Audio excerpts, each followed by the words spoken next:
So నేను ఈ video ముందుగానే చేశాను. సో కాబట్టి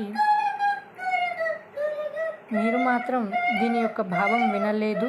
కాబట్టి దీని యొక్క భావం నేను చెప్తాను. రాయిని అంటే దేవుణ్ణి పూజించే మనసు మనకుంది, కానీ అమ్మను ప్రేమించే మనసు మనకు ఎందుకు లేదు? దైవం ఎక్కడుంది? కను తెరిచి చూడు మానవుడా, కళ్ళెదుటే నిలిచింది గమనించు అని దీని యొక్క భావం. 9 నెలలు మోసి భారం మోసింది, పురిటి నొప్పులను ఓడించి పురుడును పోసింది అమ్మే. నువ్వు కడుపులో కదలంగా మురిసింది అమ్మని.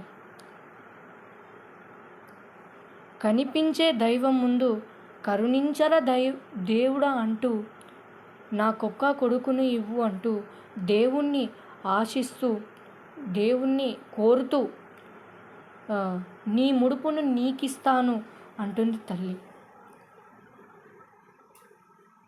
నువ్వు కడుపులో దాడిని చేస్తే నా కొడుకే కదిలిందంటూ మురిసిపోతూ ఆ బాధను నవ్వుల వెనకే దాచిపెడుతుందే అదే అమ్మ.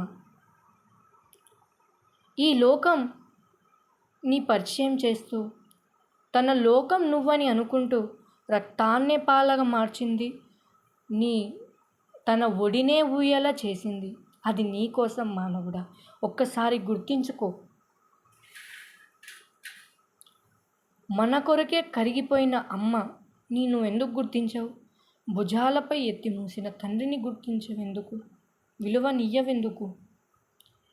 వదిలేసివి అమ్మను వీధుల్లో, చెయ్యి చాచి ఆశిస్తున్నదిరు. ఆకలి బాధ తీరక ఆ తల్లి ఎక్కడ పడి శవమై పడిపోయిందో. ఇది దీని యొక్క భావం. ఇంకా కొంచెం నేను ఆ పాటలో పాడలేకపోయాను. ఆ భావం ఏంటంటే, సమయం విలువైనది అంటూ